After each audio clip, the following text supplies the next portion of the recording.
Hey guys, what's up? So this week's video is yet another kind of a request slash suggestion video. I was asked to make some smoke-like text effect video. I did some research on the web and I found multiple different blogs with multiple different ways of doing it. So I compiled a whole bunch of stuff together and created my kind of own way of doing it. I did, however, use some of their techniques as well, but I used those as well as my own. So here we go. I made a background, as you'll notice, with a radical center. And what I've done, I made my background layer a layer 0. Just double click the layer and click OK, and that's what makes layer 0. Alright, go and check off gradient overlay. And I've used these lovely dark blue colors here. This is one here. It's kind of a dark black blue. And then I've used this also dark blue right here. Okay, once you've got those, check reverse, and then change your style to radial, and you're good to go. Leave everything else alone, and you'll see this. That's what you want to see. Now, depending on how big your canvas is, it may not be as visible as mine. Mine's only a 640 by something canvas, so yeah. Alright, now we're going to make our text. So go ahead and select your type tool, and you're going to want to select a rounded kind of font. Like, I happen to think that Arial Rounded is a very nice font for this tutorial, but by all means use your own, whatever works for you. In case you're curious where I found Arial Rounded font, I think it was on dafont.com. It'll say Arial Rounded MT Bold. That's what I'm using, but feel free to use your own font. I have no problem with that. Okay, type your lovely text. Okay, you want to center your text, sort of, kind of. Yeah, alright. Now, the next step, I found a lot of tutorials that said use only one layer, but for me, I had to duplicate my text layer to give that effect more of a smoky-like effect, because if we just worked on one layer, it would be one big blob of blur, so I thought it looked stupid. So I went ahead and duplicated my text layer, so Control J or Command J, and on the bottom layer, which is my main text layer, I went to Filter, and we're going to go to Blur, and we're going to motion blur this. Yeah, rasterize, big deal.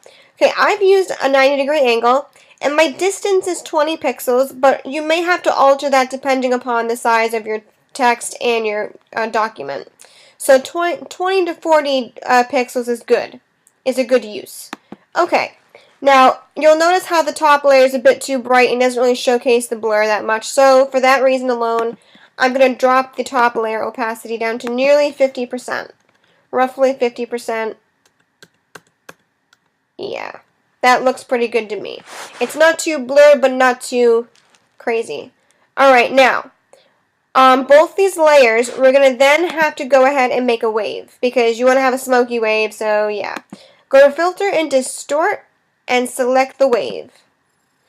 And these settings should be in here. Number of generators is 3. The minimum is 10, and the max is 346. And the aptitude is 5 and 35. That's usually standard, but if not, change that. And don't change your scale, leave that alone. And the rest of it can stay as is. And click OK. You will then have to do the exact same thing to your top layer because it won't automatically do it. So click that and boom. And you want to see that. That's where you need to be. Alright. Now, for me, I already have these in a group layer. As you'll notice, I already have most of these made in my lovely layers palette. And I did that because I don't want to forget any steps in this because it is kind of step worthy. So I'm going to delete these layers because you know what you're doing. And, alright. Then, you're going to want to group your layers. And I grouped them because we're working with a lot of different layers and it might be confusing. So I figured grouping them is a lot easier so you know which is where. When you group your layers, you want to then change your group to a color dodge. It'll say pass through, but you want to change that. So you should see something like this. Okay, you should be at this stage right now. Alright, then once you've done that, you're going to want to make a new layer. And on your new layer, you're going to go up here to render. I already made the layer, as you notice. And I went to Filter, and I chose Render. Mine's grayed out because there's nothing selected, but I'll select a layer so you can see what I'm doing.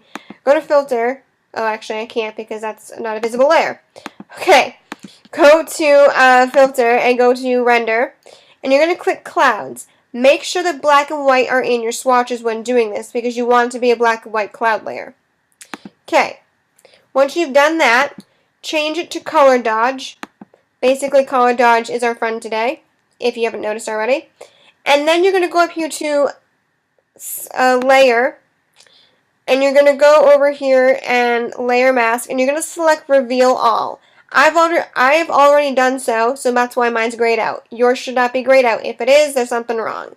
But yours will not be grayed out, so just click reveal all, and it will then reveal a lovely mask over here, which is a square box. If you don't know what a layer mask is, it's a square box, and it is your lovely friend.